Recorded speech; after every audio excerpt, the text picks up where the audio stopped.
भारत के इतिहास में अगर किसी रानी का नाम सबसे पहले लिया जाता है तो वो है रानी लक्ष्मीबाई, जिनकी बहादुरी आज भी लोगों के दिलों में जोश भर देती है। रानी लक्ष्मीबाई का जन्म 1828 में वाराणसी में हुआ था। बचपन में उनका नाम मणिकर्णिका था, लेकिन प्यार से उन्हें लोग मनु कहते थे।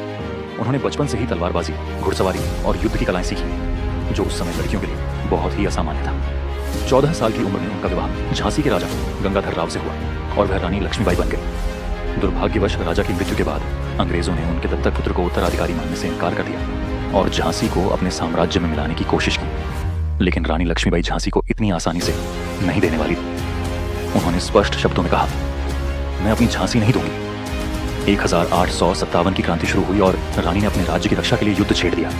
वह घोड़े पर सवार होकर अपने बेटे को पीठ से बांधकर खुद युद्ध में लड़ी।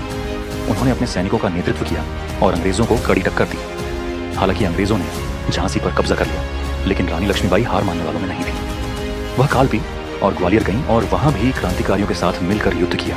मात्र 29 वर्ष की उम्र में वह वीर गति को प्राप्त हो गई, लेकिन उनकी वीरता ने उन्हें अमर कर दिया। रानी लक्ष्मीबाई न केवल स्वतंत्रता संग्राम की प्रतीक बनी, बल्कि उन्होंने यह भी साबित किया कि नारी शक्ति में कितनी ताकत होती है।